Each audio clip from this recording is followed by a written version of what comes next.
चीन पर भारत की एक और डिजिटल स्ट्राइक।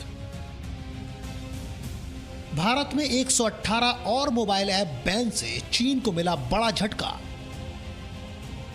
लेकिन पबजी के बैन से चीन घबराया और बौखलाया।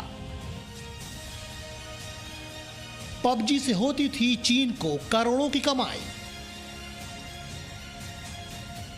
जी हां, धीरे धीरे चीन को अब समझ में आने लगा है कि उसके लिए भारत से लड़ना बहुत भारी पड़ रहा है। एक के बाद एक हो रहे डिजिटल स्ट्राइक की वजह से चीन को समझ नहीं आ रहा है कि वो करे तो क्या करे। इस साल भारत ने अब तक चीन के 224 ऐप पर प्रतिबंध लगा दिया है। आगे हम आपको बताएंगे कि इन ऐप बैन के क्या मायने हैं, लेकिन अभी आपको बता दें लोकप्रिय ऐप पबजी के बारे में। पबजी के बैन के साथ ही चीन को बहुत बड़ा झटका लगा है। कैसे, इसे आप समझिए। पबजी दुनिया में 8वां सबसे सफल मोबाइल ऐप है। जुलाई में ही 1400 करोड़ से ज्यादा की कमाई की है। दुनिया भर में 73.4 करोड़ डाउनलोड हुए हैं, जबकि ये ऐप भारत में सबसे ज्यादा डाउनलोड हुआ है। भारत में 17.5 करोड़ बार डाउनलोड हुआ है, यानी कुल डाउनलोड का 24% भारत में ही हुआ है। इस ऐप ने 2020 में 1900 करोड़ से ज्यादा की कमाई की है। सेंसर टावर की रिपोर्ट साफ बताती है कि पबजी के जरिए चीन की कमाई कितनी ज्यादा थी, साथ ही इस ऐप के जरिए बच्चों को कितना नुकसान हो रहा था, इसे सुनिए। पहले मेरा बेटा पढ़ाई में बहुत अच्छा था, टीचर्स अप्रिशिएट करते थे, लेकिन अभी कुछ समय से ऑनलाइन गेम्स की तरफ उसका झुकाव कुछ ज़्यादा ही बढ़ गया है, जिसके कारण उसके पढ़ाई पर फर्क पड़ रहा है। मैंने उसे बहुत समझाने की कोशिश की है, लेकिन मुझे लगता है मैं असफल हूँ। कृपया मेरा मार्गदर्शन कीजिए कि मैं इस स्थिति को कैसे संभालूं। धन्यवाद। ये पबजी वाला है क्या?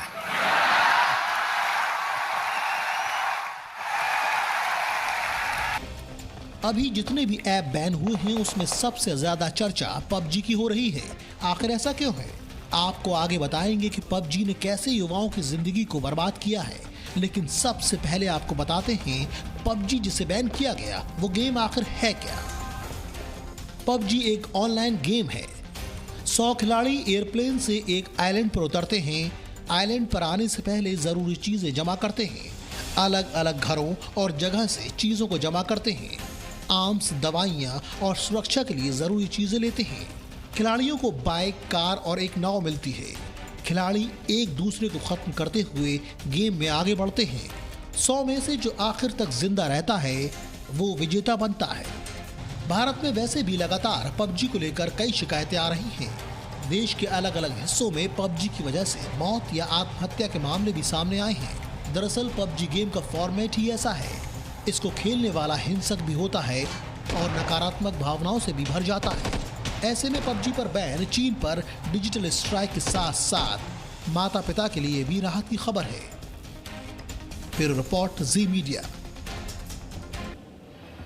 ये पबजी गेम आपने देखा, इसमें होता क्या था दरअसल, और ये जितना लोकप्रिय ये उतना ही खतरनाक है। पबजी ऑनलाइन गेम है जो दरअसल आपके दिमाग से खेलता है। हिंसक और नकारात्मक सोच दिमाग पर हावी हो जाती है। मनोवैज्ञानिकों के मुताबिक खेलते खेलते बच्चे हिंसक बन जाते हैं। बच्चों के दिमागी सेहत पर इस गेम का बहुत ही विपरीत प्रभाव पड़ता है। खुद को जिंदा रखने के लिए दूसरों को मारना सही लगता है। पबजी गेम में दूसरों को मारकर जीत का एहसास होता है। गेम के दौरान बच्चों में खतरनाक सोच और नकारात्मक सोच बढ़ती जाती है। इस खेल की वजह से अब तक कई लोगों की मौत भी हो चुकी है।